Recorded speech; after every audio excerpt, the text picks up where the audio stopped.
இந்த நாள்ல நம்ம எல்லாருக்கும் தெரிந்த ஒரு சம்பவத்தை நான் வேதத்துல இருந்து சொல்ல போறேன். எசேக்கியா ராஜான்னு சொன்னாலே அவங்க எல்லாருக்குமே தெரியும். இந்த எசேக்கியா ராஜாவை பற்றி என்ன என்ன தெரியும்? அவரு திடீர்னு வியாதி வந்துட்டு இல்லையா? வியாதி வந்து ஜபத்தினால சாதிச்சாரு. இந்த எசேக்கியா ராஜாவை பற்றி நீங்க 2 ராஜாக்கள் புஸ்தகம் 20ஆம் அதிகாரத்துல நம்ம வாசிக்கலாம்.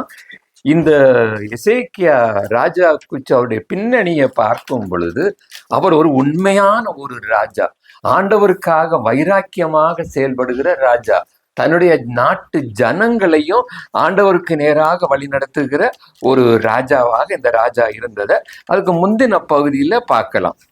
இப்போ அவர் இருக்க நாட்கள தான் அந்த ஒரு ராஜா யுத்தத்துக்கு வர சனகரிப் யுத்தத்துக்கு வர நேரத்துல இவர்கிட்ட வந்து நிறைய பொருளை கேட்கிறாரு, பொண்ணை கேட்கிறாரு, எல்லாமே எடுத்து கொடுத்தாச்சு.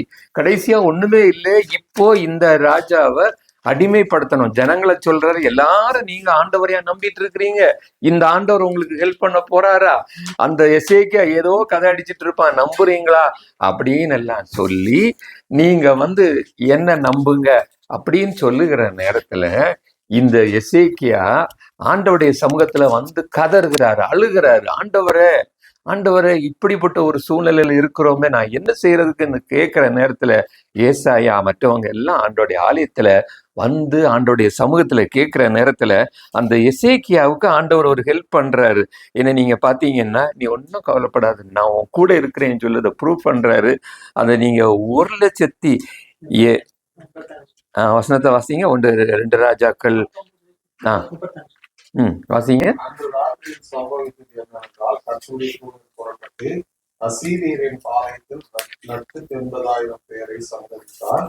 அதிகாலமே எழுந்திருக்கும் போது அவர்கள் எல்லாரும் செத்த பிரேதங்களாக கிடந்தார். பாருங்க, கர்த்தர் செய்யுங்க. எசேக்கியா ஒன்னும் பண்ணல. எசேக்கியா கேட்டது ஆண்டவருடைய சமூகத்துல.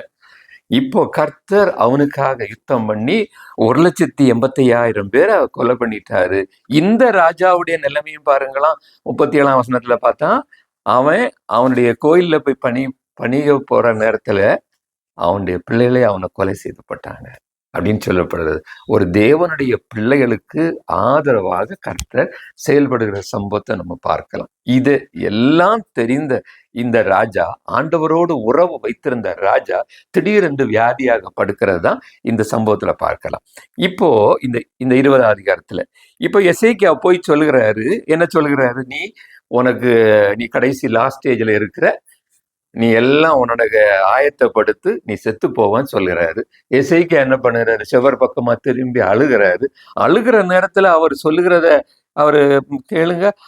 கர்த்தாவே, நான் உமக்கு முன்பாக மன உத்தமும் உண்மையுமாய் நடந்து உமது பார்வைக்கு செம்மையானதை செய்தேன்னு சொல்லிட்டு அழுதான்னு சொல்லல, மிகவும் அழுதான். அப்ப அவன் ஏங்கி அழுதுருப்பான் இல்லையா? ஒரு பாரத்தோடு, ஒரு வேதனையோடு, ஆண்டவரே நான் உமக்காக இதெல்லாம் செய்தேன் இல்லையா, என்னை நீங்க மறந்துட்டீங்களான்னு சொல்லி அவன் பாரத்தோடு அழுத சம்பவத்தை சொல்லுகிறான். உடனடியாக அந்த ஏசாயா திரும்ப வீட்டுக்கு போய் அந்த ஜெபத்தை நான் கேட்டேன், உன் விண்ணப்பத்தை கண்டேன், உன் கண்ணீரை கண்டேன், உன்னை குணமாக்குவேன், 3ஆம் நாள்ல கர்த்தருடைய ஆலயத்துக்கு போவ, நான் உன் வருஷத்துல 15 வருஷத்தை உனக்கு கூட்டி தாரேன்னு சொல்லி கொடுக்குறேன். இப்போ இந்த செய்தியை இவருக்கு சுகம் ஆயிட்டாரு. இந்த செய்தியை பக்கத்து நாடுகள்ல கேள்விப்படுறாங்க. அப்போ பக்கத்து நாடுகள்ல கேள்விப்பட்ட உடனே அதுல பாபிலோன் ராஜா, நீங்க 12ஆம் வசனத்தை பார்த்தீங்கன்னா, பாபிலோன் ராஜா நிருபத்தையும் கொடுத்து கொஞ்சம் கிஃப்டையும் கொடுத்துருக்கிறார். சுகம் ஆயிட்டார் அப்படின்னு சொல்லிட்டு அவரு நிருபமும் கடிதமும் கொடுத்து ஒரு கிஃப்டையும் கொடுத்து அனுப்புறாரு. இங்க வாரவங்களுக்கு பார்க்க போற நேரத்துல எல்லா வீடுகள்ல இவர் கூட்டிட்டு போய் வீடு, அரண்மனை, இவர் பொக்கிஷம் வச்சிருக்க இடம் அதுல போட்டிருக்கு பார்த்தீங்களா? 13ஆம் வசனத்துல பொக்கிஷ சாலை, வெள்ளி, பொன், கந்தவர்க்கம், பரிமள தைலம், ஆயுத சாலை எல்லாவற்றையும் காட்டி கொடுத்தாரு. இப்போ ஏசாயா போய் கேட்கிறார். ஆண்டவர் ஏசாயாட்ட பேசியிருப்பாரு, அங்க என்னெல்லாம் அவன் செய்திருக்கிறான் பார் அப்படின்னு சொல்லி. அப்போ அதுல 15ஆம் வசனத்துல சொல்லப்பட்டிருக்கிறது, வாசிங்க. உம்முடைய வீட்டில் என்னத்தை பார்த்தார்கள் என்று கேட்டான். அதற்கு எசேக்கியா, என் வீட்டில் உள்ள எல்லாவற்றையும் பார்த்தார்கள். போதும் பாருங்க. இன்றைக்கு நான் நம்மோடு கூட பேசுகிற காரியம் இந்த பகுதி தான். நான் உங்கள்கிட்ட கேட்கல, என்னையும் சேர்த்து சொல்றேன். இயேசு இன்றைக்கு நம்ம வீட்டுக்கு வந்தா நம்ம வீட்டுக்குள்ளால என்னத்தை பார்ப்பார். இயேசு இன்னைக்கு நம்ம வீட்டுக்கு வர்றாருன்னா நமக்கு தெரியும், நம்ம வீட்டுக்கு கடவுள் வருவாருன்னு தெரியும். அப்படி வார நேரத்துல நம்ம வீட்டுல என்னத்தை பார்த்தார்? இவன் எசேக்கியா வீட்டுக்குள்ளால என்னென்ன பார்த்தான்னு உள்ளதை நம்ம இங்க பார்த்துட்டோம். ஆனா அதே நேரத்துல இயேசு நம்ம வீட்டுக்கு வந்தா நம்ம எல்லாருடைய வீட்டுக்கும் இயேசு இன்னைக்கு நைட் வராரு இல்ல பகல். அவர் எப்போ வருவாரு? Any time. எனி டைம்னா அப்போ டைம் குறிப்பிடவே முடியாது, எனி டைம் வரலாம். சரி, அப்ப இன்னொன்னு யோசித்து பார்ப்போமே, இயேசு மாத்திரம்தான் வருவாரா? வேற யார் வருவா? தூதர்கள் மாத்திரம்தான் வருவாங்களா? வேற இப்போ அட் பிரசன்ட் இன்னைக்கு வரான்னு சரி, சாத்தானும் வரும். இயேசு மாத்திரம் வரமாட்டாரு, சாத்தானும் நம்ம வீட்டுக்கு வருவான். அது வந்து போறது நமக்கு தெரியாது. சாத்தானும் நம்ம வீட்டுக்குள்ள வந்து போறது தெரியாது. எப்போ வாரான், யார் அட்டாக் பண்றான்னு தெரியாது. திடீர்னு பார்த்தா தெரியும், கணவன் மனைவிக்குள்ள சண்டை நடக்கும்.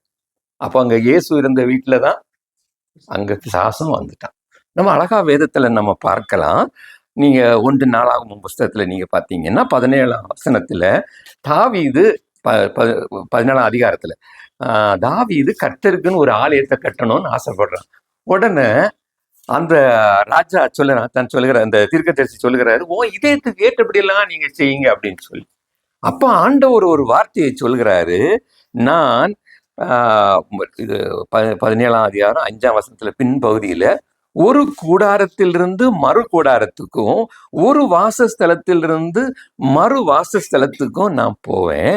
நான் இந்த இஸ்ரவேல் ஜனங்களோடு உலாவி வந்தேன்னு சொல்றேன். அப்ப இஸ்ரவேல் மக்கள் எகிப்திலிருந்து வார நேரத்துல சர்ச்சு கிடையாது, இப்படி கூடி ஆராதிக்க இடம் கிடையாது. ஆனா ஆண்டவர் ஒவ்வொரு வீடா போவார், உலாவி வருவாராம், போய் சுத்திட்டே வருவாராம். அப்ப நம்ம வீட்டுக்குள்ளாலேயும் ஆண்டவர் வருவார்னு உள்ளதுக்கு இது ஒரு எவிடன்ஸ். இப்ப ஆண்டவர் வாராரு, சாத்தான் எப்படி வாரான்? யோபுனுடைய புஸ்தகத்துல பார்த்தா, நீங்க 1ஆம் அதிகாரத்துல பார்த்தா 7ஆம் வசனத்துல கர்த்தர் கேட்கிற சாத்தான, நீ எங்கே வந்து வருகிறாய்ன்னு கேட்கிறார். அவன் என்ன பதில் சொல்ல? பூமி எங்கும் சுத்திட்டு வர்றேன் அப்படின்னு. நீ பூமி எங்கும் சுத்திட்டு வாரன்னா என் தாசனாகிய யோபு பாத்தியா அப்படின்னு சொல்லிட்டு, ஆமா பார்த்தேன். அவன் யார் தெரியுமா? அவன் நீதிமானா இருக்கிறான், தேவனுக்கு பயப்படுகிறா இருக்கிறான், சன்மார்க்கனா இருக்கிறான், பொல்லாப்புக்கு விலகுறா இருக்கிறான். அவனை போல பூமியில ஒருவனை இல்லை என்று சொல்லி 8ஆவது வசனத்துல நம்ம பார்க்கலாம். பாருங்க, இப்ப ஆண்டவர் கேட்கிறாரு, இப்படிப்பட்ட ஒரு நல்ல மனுஷன் எனக்கு இந்த உலகத்துல இருக்கா? அவன் சாத்தான் என்ன சொல்றான்? அவன் நல்ல மனுஷனா இருக்கிறதுக்கு காரணம் என்ன தெரியுமா? 10ஆம் வசனத்துல பாருங்க, நீர் அவனையும் அவன் வீட்டையும் அவனுக்கு உண்டான எல்லாவற்றையும் சுற்றி வேலி அடைக்கவில்லையான்னு ஆண்டவர்கிட்ட கேட்கிறான். நீர் வேலி அடைக்கவில்லையா? அப்ப இதுல இருந்து நம்ம ஒரு காரியத்தை புரிஞ்சுக்கிடணும். ஆண்டவருக்கும் நமக்கும் ஒரு நெருங்கிய உறவு இருந்துன்னா நம்ம வீடை சுற்றிலும் ஒரு வேலி அமைக்கணும். நம்ம வீட்டுக்குள்ள சத்துரு வந்தாலும் அவனால ஒன்றும் செய்ய முடியாது. அப்ப இந்த காலை வேளையில ஆண்டவர் நமக்கு உணர்த்துகிறது, நம்ம வீட்டுக்கு உள்ளால நம்ம ஃப்ரெண்டு வராங்க, நம்ம ஸ்கூல்ல படிக்க பிள்ளைகள் வராங்க, குட்டி பிள்ளைகள், அவங்க கூட பர்த்டேக்கு உங்க ஃப்ரெண்ட்ஸ் வராங்க. அது மட்டும் இல்லை, நம்ம வேலை பார்க்குற இடத்துல மற்றவங்க வராங்க. நம்ம வீட்டுக்குள்ள இல்லை நம்ம வேலை பார்க்குற இடத்துல என்னதை அவங்க பார்த்துட்டு போனாங்க. இந்த காலை வேளையில நம்ம யோசிக்கணும், இன்றைக்கு என் வீட்டுக்கு வந்தா என் வீட்டுக்குள்ளால என்ன பார்க்கிறாங்க? நம்ம என்ன காட்டி கொடுக்குறோம்? இங்க பாருங்க, அது வாங்கியிருக்கு, இந்த கிஃப்ட் வாங்கியிருக்கிறோம், இது பொருள் வாங்கணும், இது வாங்கணும், எங்க வீட்டை சுத்தி பாருங்க, அதை பாருங்க, அப்படின்னு நிறைய காரியங்களை இந்த எசேக்கியா செய்தது மாதிரி காட்டி கொடுக்குறோம். ஆனா ஒரு இடத்துலயாயிலும் இதெல்லாம் என் ஆண்டவர் எனக்கு தந்ததுன்னு சொல்றாரு. என்னுடைய திறமை, எனக்கு முடியுது, நான் அப்படி பண்ணியிருக்கிறேன், அப்படிதான் ஹைலைட் பண்ணாரே தவிர ஒரு இடத்துல கூட எசேக்கியா ஆண்டவரை மகிமைப்படுத்தவே இல்லை. இன்னைக்கு நம்முடைய வாழ்க்கையிலையும் அநேகரை நீங்க பார்த்தீங்கன்னா, நாங்க கர்த்தர் எனக்கு ஒரு ப்ரமோஷன் தந்தாரு, நான் அந்த ப்ரமோஷன்ல இதை செய்தேன், அதை செய்தேன் அப்படின்னு தங்களை பெருமைப்படுத்துறத பார்த்து, அம்மாமார் பாருங்க, ஃப்ரெண்ட்ஸ் வந்தா இங்க பாருங்க, இந்த கீசரை பாருங்க, அதை அப்படி இருக்கு, இந்த ஸ்டவ்வை பாருங்க, இதை பாருங்க. எந்த வீட்டிலேயாவது இயேசுக்கு முக்கியத்துவம் கொடுக்குறாங்களா? இந்த காலை வேளையில ஆண்டவர் நம்ம கிட்ட இந்த காரியத்தை உணர்த்துகிறார். நம்ம இயேசுக்கு என்ன செய்கிறோம்? அப்படின்னு சொல்லி. அப்ப இயேசு எப்போ வருவார், அது ரொம்ப ரொம்ப முக்கியம். இயேசு எப்போ வருவார் சொல்ல முடியாது இல்லையா? ஆனா இயேசு என்னைக்கு நம்ம கூட இடைபடுகிற ஆண்டவராக இருக்கிறார். நம்ம வேதத்துல நீங்க பாத்தீங்கன்னா, இயேசு ஒரு மனிதனை கூட இயேசு இல்ல, தேவனாகிய கர்த்தர் ஒரு மனுஷனுக்கு கூட காலையில வாக்கிங் போறார். யாரது? ஏனோக்கு. ஏனோக்கோட டெய்லி போறாரு. நீங்க ஆதியாகம புஸ்தகம் 5ஆம் அதிகாரம் 22ஆம் வசனத்தை பாத்தீங்கன்னா, 300 வருஷம் இந்த ஏனோக்கோடு சஞ்சரித்தாருன்னா இங்கிலீஷ் பைபிள்ல பாத்தீங்கன்னா அது வாக் வித் காட் அப்படின்னு இருக்கும் இல்லையா? கடவுளோடு அவர் வாக்கிங் போறார். பார்த்துருங்க அருமையானவங்கள, கடவுளோடு வாக்கிங் போற ஒரு அனுபவம். என்ன பேசியிருப்பாங்க? டெய்லி போறாருன்னா என்ன பேசியிருப்பாங்க? அவர் கடவுள் தன்னுடைய மனதினுடைய வேதனைய, பாரத்தை, காரியத்தை அவர் அவங்களுக்கு சொல்லி கொடுத்தார். அவனுக்கு ஏனோக்கோடு டிஸ்கஸ் பண்ணுகிறார். அப்ப ஏனோக்கும் டிஸ்கஸ் பண்றாங்க. ஆனா கடைசி அந்த யூதால ஒரு வசனம் சொல்லப்பட்டிருக்கிறது, என் ஆண்டவர் 1000 தூதர்களோடும் பரிசுத்தவான்களோடும் திரும்ப வருவார். இயேசுவே பிறக்கல. இயேசு பிறக்கிறதுக்கு முன்னாடியே இந்த ஏனோக்கும் ஆண்டவரும் டிஸ்கஸ் பண்ண காரியம், ஒரு நாள் இயேசு வருவார், இயேசு வரப்போகிறார். இது இயேசு பிறக்கிறதுக்கு முன்னாடி நடந்த சம்பவம் பாருங்க. அந்த காரியத்தை விட பகிர்ந்து கொள்ளுற காரியம், இந்த சம்பவம் எப்ப நடந்தது? காலையில மார்னிங் வாக்கிங்ல நடக்கக்கூடிய காரியம். நம்ம யாராவது வாக்கிங் போறோமா? டாக்டர் சொல்றாரு, உங்களுக்கு சுகரா, பிபியா, கொலஸ்ட்ராலா, வாக்கிங் போங்க. அந்த வாக்கிங் போற நேரத்துல அழகா முடிது கருத்துக்கல, இந்த வாக்கிங் 2 மாத்திரையை சாப்பிட்டு போகலாம். அந்த ப்ரேயர் வாக் போய் பாருங்க. ப்ரேயர் வாக்கில் இருக்கக்கூடிய காரியம், நான் ஒரு ஐஏஎஸ் ஆஃபீஸருக்கு அவருக்கு கையில் ஒரு கட்டி இருந்து அதை அப்படி ப்ரெஸ் பண்ணேன்.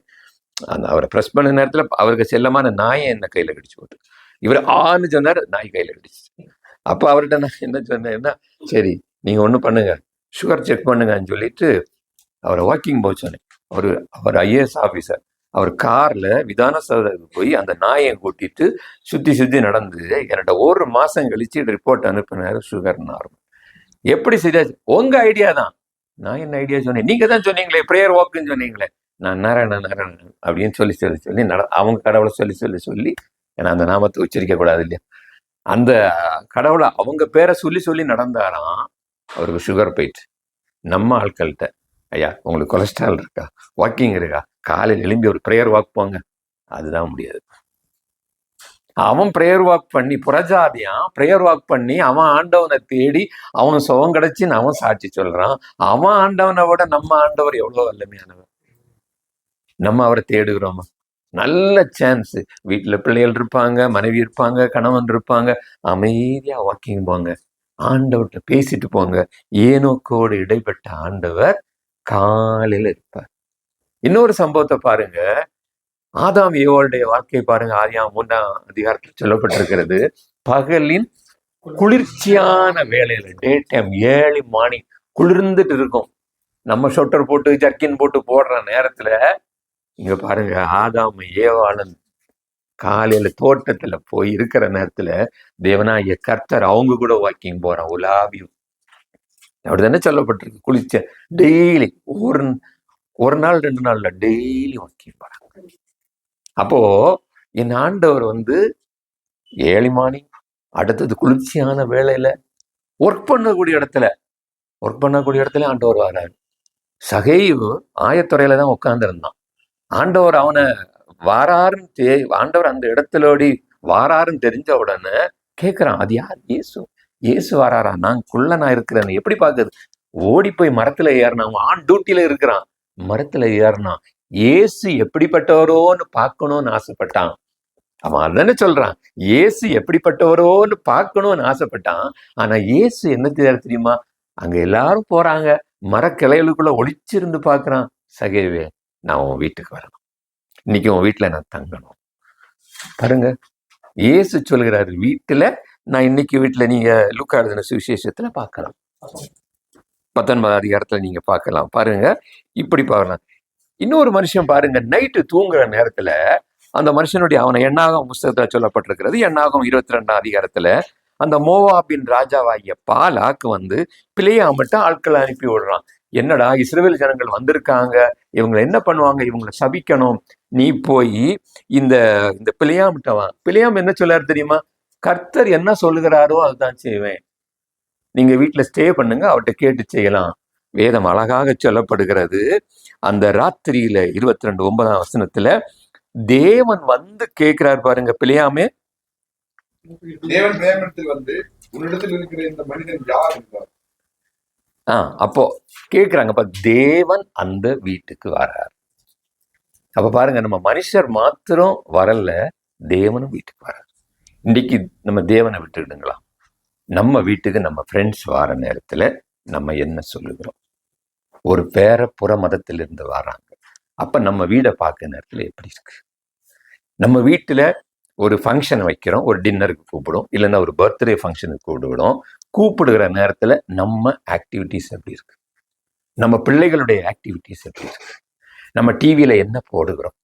ஒரு சீரியலை போடுறோமா, இல்லைன்னா ஒரு ஏதாவது ஒன்று போட்டு ஒரு ஜாலியாக என்டர்டெயின் பண்ண போடுவோமா, இல்லைன்னா ஒரு சாட்சி, ஏதாவது ஒரு டெஸ்டிமோனி போகிற மக்கள் மத்தியில் ஒரு சாட்சியை போட நேரத்தில் அந்த பிள்ளைகளுக்கு ஒன்றும் புரியாது. நம்ம பிள்ளை அந்த பிள்ளைக்கு எக்ஸ்பிளைன் பண்ணி இயேசு யாருன்னு காட்டி கொடுத்தா எப்படி இருக்கும்? நம்ம வீட்டில் நம்ம மற்றவங்களை பர்த்டே, நம்ம பிள்ளைகளுக்கு பர்த்டேவோ, இல்லை நம்முடைய வெட்டிங் டேக்கோ, இல்லைன்னா ஒரு 25 வருஷம் நமக்கு வெட்டிங் ஆகிட்டு, இல்லைன்னா 10 வருஷம் ஆகிட்டு, ஏதாவது ஒரு ஃபங்க்ஷனுக்கு நம்ம மற்றவங்களை கூப்பிடுற நேரத்தில் இயேசுவை எப்படி மற்றவங்களுக்கு சொல்றது? நீங்க பாத்தீங்கன்னா அநேக வீட்டுல அப்பந்தான் கணவன் மனைவியை திட்டுவாங்க. நீ என்ன பண்ணி வச்சிருக்கிற, எங்க ஆர்டர் பண்ண, அப்படி பண்ண. அந்த மனைவி அப்பந்தான் அடுத்த கணவனை திட்டுவாங்க மற்றவங்களுக்கு முன்னாடி வச்சு. புற மதத்தினர்கள் பார்க்க நேரத்துல எப்படி இருக்கும்? மற்ற மக்கள் பார்க்க நேரத்துல எப்படி இருக்கும்? அந்த இயேசு எவ்வளவு வெட்கப்படுவார் இல்லையா? வீட்டுக்குள்ள வர இயேசு வெட்கப்படுவார் இல்லையா? இன்னைக்கு நம்ம அதை சிந்திக்கணும். இவனுடைய வீட்டுல வர நேரத்துல எல்லாவற்றையும் காட்டி கொடுத்தானா, ஆனா எனக்கு உயிர் தந்த அந்த ஆண்டவரை அவன் சொல்லவே இல்லை. நான் இவ்வளவு உயிரோடு இருக்கிறதுக்கு காரணம் அவன் சொல்லவே இல்லை. அவன் சொல்லவே இல்லை. என்னுடைய வாழ்க்கையில பாருங்க, நான் மரண படுக்கையில இருக்கிறேன், ஆக்சிஜன் லெவல் 46. அவள் ஸ்டாஃப் சொல்றா ஆக்சிஜன் லெவல் டாக்டர், என்ன டாக்டர்னு சொல்லல, இந்த பேஷண்ட்டுக்கு இப்படி இருக்குன்னு. அந்த அம்மா சொல்றாங்க, வெண்டிலேட்டர்ல இடம் இருக்காப்பா? வெண்டிலேட்டர் இடம் இல்லை. பேசாம நீ மூடிட்டு வா, ஒரு பிள்ளைகளுக்கு எல்லாருக்கும் தகவல் கொடுத்துரு. எங்க பையனுக்கு ஃபோன் பண்ணி, அவனும் மகனும் டாக்டர் தான், அவன் மைசூர்ல எமர்ஜென்சி, அவனும் கோவிட் தான் பார்த்துட்டு இருக்கிறான். அவனுக்கு ஃபோன் பண்ணி உங்க அப்பா கொஞ்ச நேரத்துல இறந்துருவாங்க, அவன் ஆன் டியூட்டியில் இருக்கிறான், என்ன பண்ணனே தெரியல அப்படின்னு சொல்லி. இந்த மாதிரி ஒரு நிலைமையில நான் கேட்கிறேன். அந்த அம்மா அங்க இருந்து ஃபோன் பண்ணுது, ஸ்பீக்கர் ஃபோன்ல ஃபோன் பண்ண கேட்குது, எல்லாம் ஆஃப் பண்ணிட்டு வா, 1 மணிக்கூர் கழிச்சு பாடியை கொண்டு போச்சு இல்லை அப்படி. அந்த நேரத்துல யாருன்னே தெரியாத ஒரு அம்மா என் ஒய்ஃபோட ஃபோன் பண்றாங்க, ஜெபம் பண்றவங்க, ஹஸ்பண்ட் சீரியஸா இருக்கிறாரா அம்மா அப்படின்னு. கண்டினியூஸா 1 மணி நேரம் ப்ரேயர். ஒரு அம்மா ஃபோன் பண்றாங்க, சிங்கப்பூர்ல இருந்து ஒரு பாஸ்டர் ஃபோன் பண்ணாரு, ஆஸ்திரேலியால இருந்து யாருன்னு இன்னைக்கு வரை தெரியாது. அவங்க எல்லாம் ஃபோன் பண்ணி ஆஸ்திரேலியா இருந்து ஃபோன் பண்றோம், சிங்கப்பூர்ல இருந்து ஃபோன் பண்றோம், இப்படின்னு சொல்றாங்க. ஒரு அம்மா மாத்திரம் ஸ்தோத்திரம் ஸ்தோத்திரம் ஸ்தோத்திரம் ஜெபம் பண்ண வந்தவங்க ஒண்ணுமே சொல்லலை. தேங்க்யூ ஜீசஸ் சொல்லி முடிச்சுட்டு, அம்மா உங்க வீட்டுக்காரர் என்ன பண்ணாரு? அம்மா அவர் டாக்டரா இருக்கிறாரு, இப்படி கவர்மெண்ட்ல ஒர்க் பண்ணிட்டு இருக்காரு, ஓகே. அதுக்கப்புறம் என்னன்னா, அம்மா உங்க அம்மா ஊழியம் பண்ண போறாரு, அவர் ஏற்கனவே ஜெம்ஸ்ல இருக்கிறாரு. ஓ, அகஸ்டின் கூட இருக்கிறாரா? இனி இங்கிருந்து ஆட்களை பரலோகத்துக்கு அனுப்ப போறாரு. நான் ஆண்டவர் எனக்கு அப்படியே தரிசனமா எனக்கு காட்டி தந்தாரு அப்படின்னு சொல்லி பிரைஸ் கார்டுன்னு சொல்லி அந்த அம்மா முடிச்சாங்க. இன்னைக்கு ஆண்டவர் பாஸ்டர் சொன்னாங்களே, இத்தனை மணிக்கு எழும்பி ஓடுறேன், கேஜிஎஃப் ஒன்னா சில நேரங்களில் 3:30 மணிக்கு எழும்பி ஓடும், ஒண்ணுமே தெரியல. ஏன்னா பரலோகத்துக்கு ஆட்களை அனுப்பக்கூடிய வேலையை என் ஆண்டவர் எனக்கு தந்திருக்கிறார். அப்ப என் வீடு எப்படி இருக்கணும்? என் வீட்டுக்குள்ளேயும் கவலை வரும், என் வீட்டுக்குள்ளாலையும் கஷ்டம் வரும், சோதனை வரும்.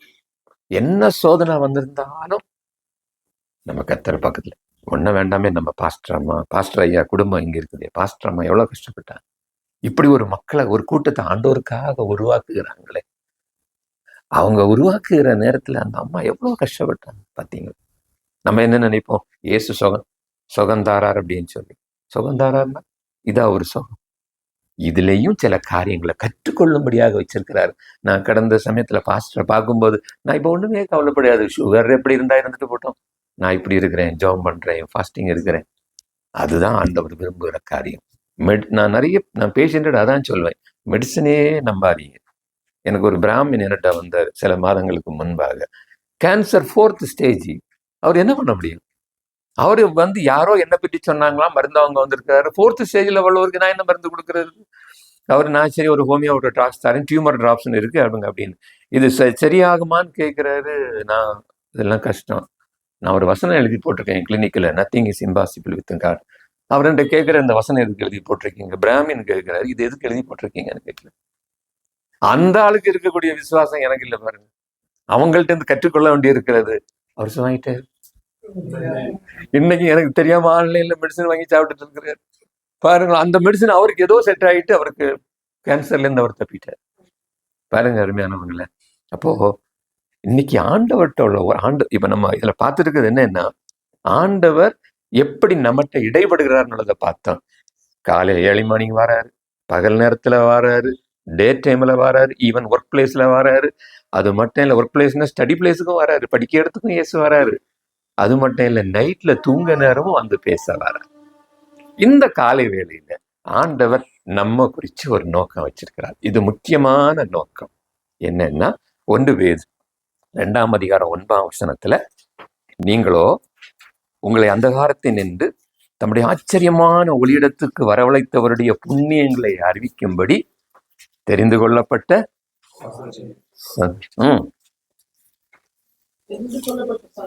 சந்ததி, ஆசாரிய கூட்டம், பரிசுத்த ஜாதி, அவருக்கு சொந்த ஜனம்.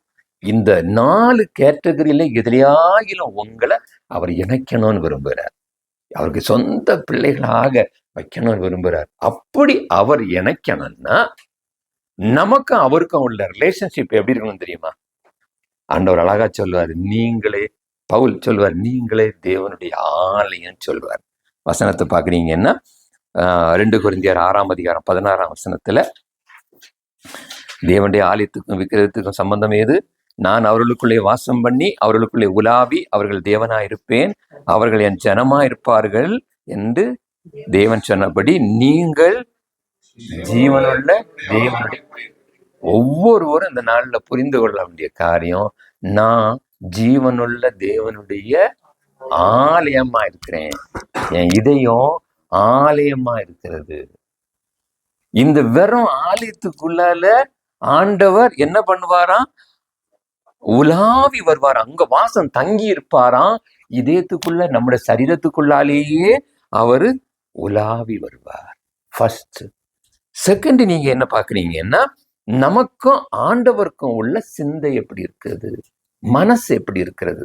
நம்முடைய உள்ளம் தேவனுடைய ஆலயம், நம்முடைய மனது அதுவும் அவரோடு இணைந்திருக்கணும். பிலிப்பியர் 2ஆம் அதிகாரம் 5ஆம் வசனத்துல, கிறிஸ்து இயேசுவிலிருந்த சிந்தையே உங்களிலும் இருக்க கடவுது. அவருடைய சிந்தை எப்படி இருந்தது?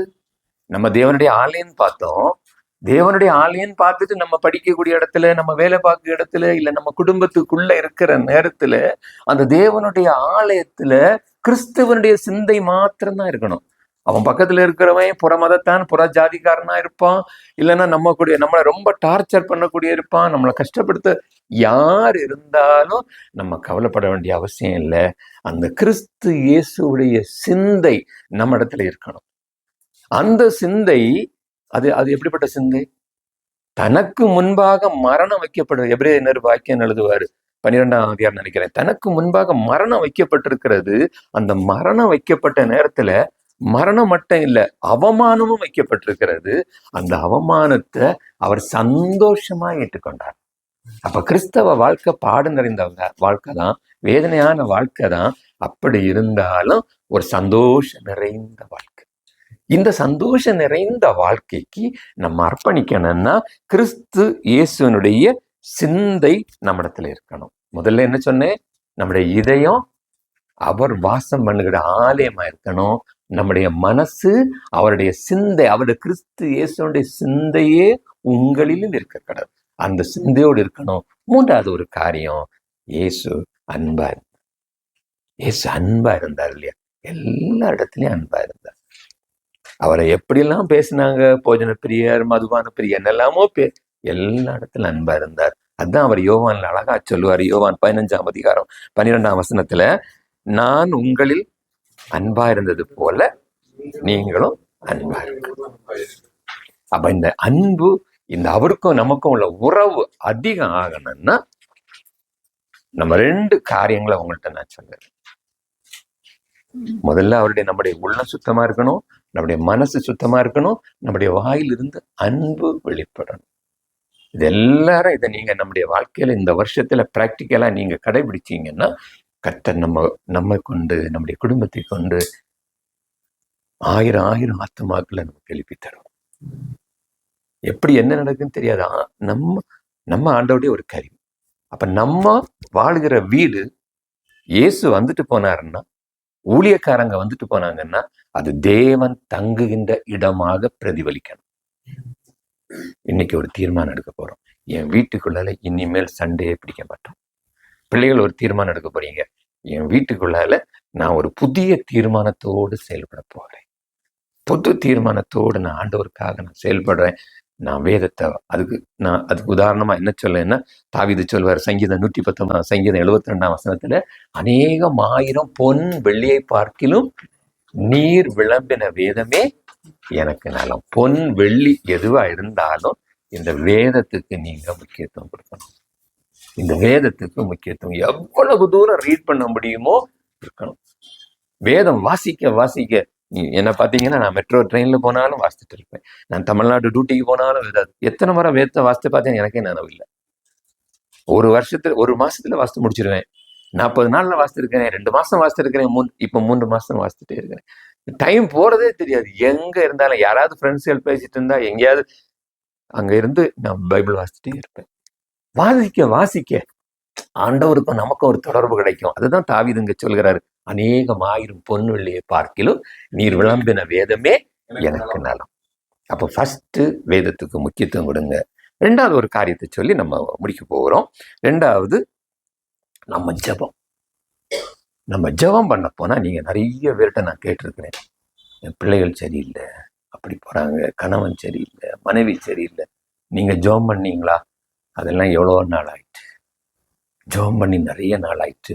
அப்ப ஜெபம் பண்ணி நீங்க நிறைய நாள் ஜெபம் பண்ணி என்னத்தை பார்த்தோம், என்ன கிடைச்சது? ஜெபம் கொஞ்சம் யோசித்து பார்ப்போமே. ஜெபம் பண்ணி என்ன கிடைச்சது? இதுக்கு என்ன பதில் சொல்றது? அவங்க கேட்கிற கேள்வியெல்லாம் பார்த்தாச்சுன்னு சொன்னா நமக்கு பதிலே சொல்ல முடியாது. ஆனா பவுல் பிலிப்பி சபைக்கு எழுதும் போது சொல்லுவாரு, 4ஆம் அதிகாரம் 6ஆம் வசனத்துல, நீங்கள் ஒன்றுக்கும் கவலைப்படாது, எல்லாவற்றையும் குறித்து ஸ்தோத்திரத்தோடு கூட விண்ணப்பத்தை தேவனுக்கு தெரியப்படுத்துங்கள். அப்போது எல்லா புத்திக்கும் மேலான தேவ சமாதானம் இருதயம் சிந்தையும் காக்கும். அப்ப நம்முடைய பிள்ளை கீழ்ப்படி இல்லையா? சந்தோஷத்தோடு தேவன் இவ்வளவு நாளும் எங்களுக்கு தந்தீங்க இல்ல ஆண்டவரை, ஒரு நோக்கம் வச்சிருக்கீங்க, எங்க பிள்ளையை கொண்டு கர்த்தர் பெரிய காரியங்களை செய்யுங்க. என் குடும்பத்துல பிரச்சனையா? நீங்க இயேசுவை திட்டாதீங்க. ஏன் ஆண்டவரை, உமக்கு கண் இல்லையா, உமக்கு தெரியலையா, இந்த மாதிரி இப்படி நடக்குது. சந்தோஷத்தோடு ஆண்டவர்கிட்ட ஒப்பு கொடுங்க. எதெடுத்தாலும் சந்தோஷத்தோடு ஆண்டவருக்கு சொல்லுங்க. தேவன் அப்ப நமக்கு பெரிய ஒரு சமாதானத்தை ஆண்டவர் தரும். இந்த நாள்ல அந்த சமாதானத்தை ஆண்டவர் தருவதற்கு, அந்த சந்தோஷத்தை ஆண்டவர் தருவதற்கு ஆண்டவர் ஆயத்தமா இருக்கிறார்.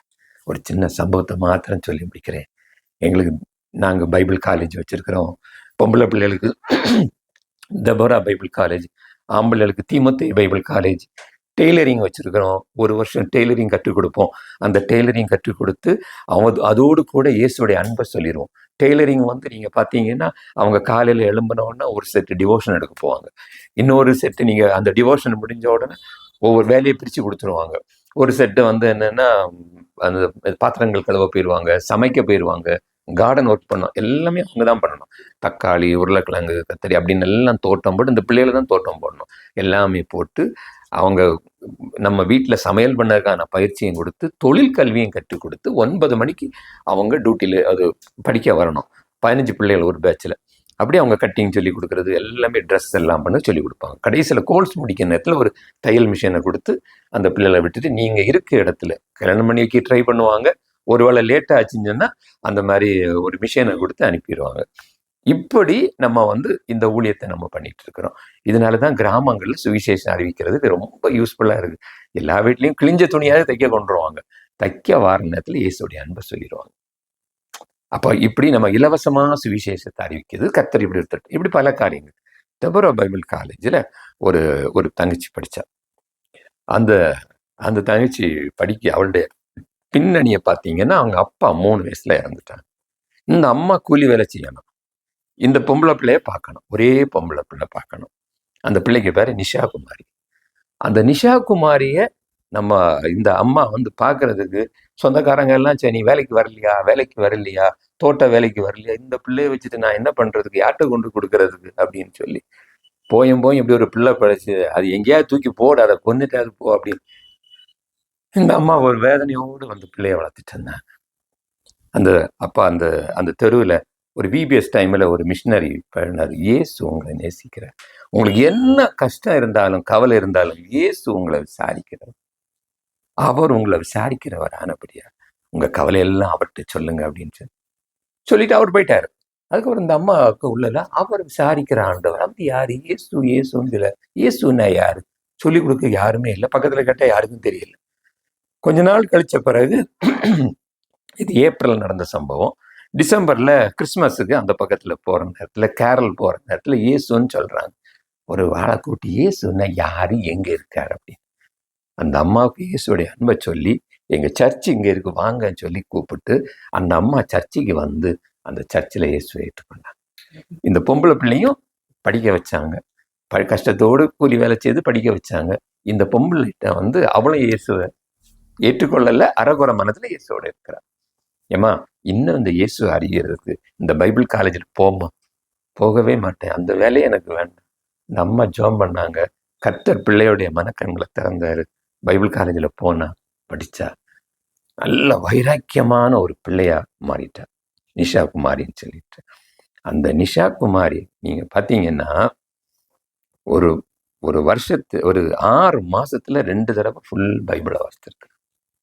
அம்மா என்ன பண்ணாங்க, இயேசுடைய அன்பை அறிஞ்சதுனால வேலைக்கும் போவாங்க, வீட்டு சபை இதே மாதிரி வீட்டு சபையை ஆரம்பிச்சாங்க. போன ஞாயிற்றுக்கிழமை 70 பேர் அந்த இடத்துல வந்திருக்காங்க. இந்த நிஷா குமாரி கோல்சம் முடிச்சுட்டு அங்கே போய் அவதான் ஒர்ஷிப் நடத்தி ஆண்டோடைய வார்த்தையை பகிர்ந்து கொள்கிறா. இயேசுவுக்கு உங்களை அர்ப்பணிக்கலான்னு கேட்ட உடனே அங்க இருந்து சோனி குமாரின்னு ஒரு பிள்ளை இந்த பிரசங்கத்தை கேட்டு நான் இயேசுவை ஏற்றுக்கொள்கிறேன், நானும் இந்த வாரேன். நேற்றைக்கு நடந்த இன்டர்வியூல இந்த சோனி குமாரி செலெக்ஷன் ஆயிட்டா, அவ பைபிள் காலேஜில் படிக்க வந்திருக்கிறா. பாருங்க அருமையான, ஏன் சொல்றேன்னா நான் ஓப்பனா சொல்றேனே, அந்த பிள்ளைக்காக எத்தனை பேர் ஜபித்தாங்கன்னு தெரியாது. அந்த பிள்ளைய உதவி செய்யறது சுரேஷ் பிரதர். அவங்களுக்கு நினைவு இருக்குமோ தெரியாது. அவங்களுக்கு எத்தனை நாள் அந்த சோனிகுமாரிக்கு அந்த நிஷாகுமாரிக்கு ஜபித்திருப்பாங்கன்னு தெரியாது. ஆனா மாசந்தோறும் கரெக்டா காணிக்க அனுப்பி விட்டுறாங்க.